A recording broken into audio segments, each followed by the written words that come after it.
Everyone मोर चैनेलर आन eighty भिडिओলৈ আপোনালোক সকলোকে পুনৰবাৰ স্বাগতম জনাইছো।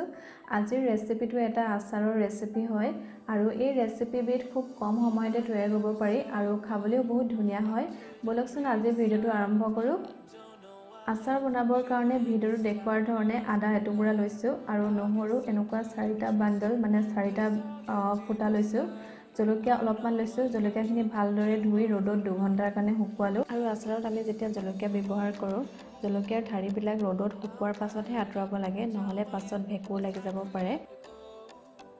আদা নহৰুখিনি প্ৰায় 2 ঘণ্টা টান ৰ'দত শুকুৱাই ললো আৰু আদাৰ ইমান এটা ধুনীয়া কালাৰ আহিছে। এতিয়া আদা নহৰুখিনি মই এটা বাউলত ট্ৰান্সফাৰ কৰিছো।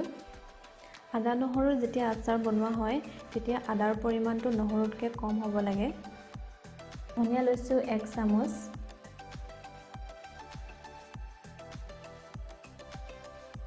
জিৰা 1 চামুচ, ধনিয়া জিৰা যিমান লৈছো বাকিখিনি 1/4 হিচাপত লৈছো।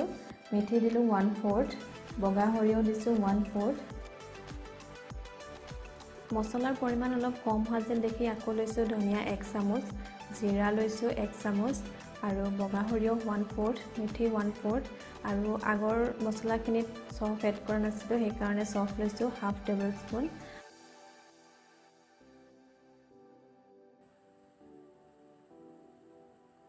আৰু মছলাখিনি মই ভালদৰে ধুই ৰ'দত শুকুৱাই ললো। তাৰ পাছত অলপ হেমেকা ভাৱটো আঁতৰিবৰ কাৰণে মছলাখিনি ভালদৰে ভাজি লৈছো।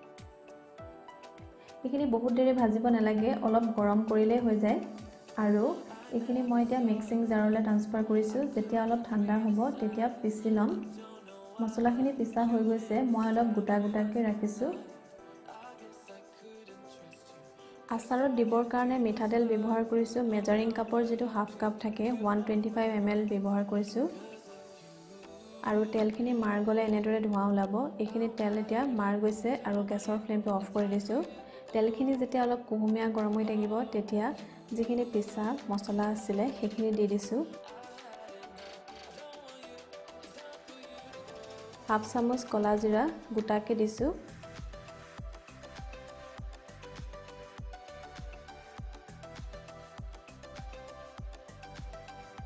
আৰু এইখিনি ভালদৰে মিহলাই লৈছো। এতিয়া তেলখিনি আদা নহৰুৰ বাউলটোলৈ ট্ৰান্সফাৰ কৰিম।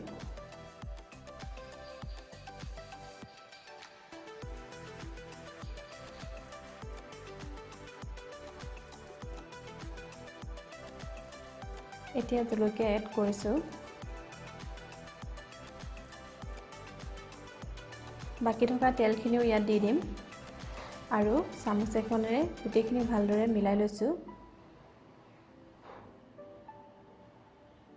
এতিয়া হালধি 1/2 চামুচ দিছো। হালধি আপোনালোকৰ প্ৰয়োজন অনুসৰি দিব। মই আধা চামুচ দি চাম যে কালাৰটো কেনেকুৱা আহিছে, দৰকাৰ হ'লে আৰু দিম। ৰেড চিলি পাউডাৰ 1/2 চামুচ দিছো। ৰেড চিলি পাউডাৰ দিলে খুব ধুনীয়া কালাৰ এটা আহে। কাজি নেমু এটা ব্যৱহাৰ কৰিছো আৰু কাজি নেমুটো চেপি লোৱাৰ পিছত 50 ml ওলাইছে আৰু এইটো মেজাৰিং কাপ 1/4 কাপ হয়, 60 ml ধৰে।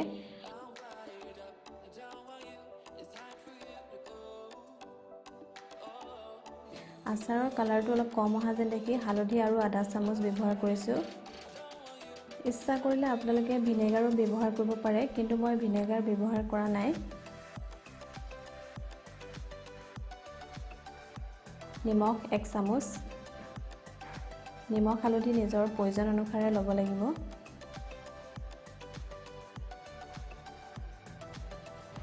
আৰু এইখিনি ভালদৰে মিহলাই ল'ব লাগিব।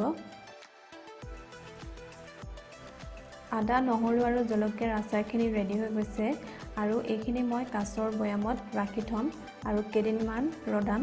আৰু ৰ'দত দিলে সদায় ঢাকন খুলি ৰ'দত দিব লাগে আৰু ৰ'দৰ পৰা অনাৰ পিছত ঢাকনখন লগালগ মাৰিব নালাগে, তেতিয়া আচাৰ বহুত দিনলৈ ভালে থাকে। আপোনালোকে যদি মোৰ ভিডিওটো ভাল পালে তেতিয়াহ'লে লাইক কৰি দিব আৰু যদিহে নতুন ভিউৱাৰ এতিয়ালৈকে যদি মোৰ চেনেলটো ছাবস্ক্ৰাইব কৰা নাই তেতিয়াহ'লে ছাবস্ক্ৰাইব কৰি দিব। পুনৰ লগ পাম আন এটি ভিডিঅ'ত। Bye bye.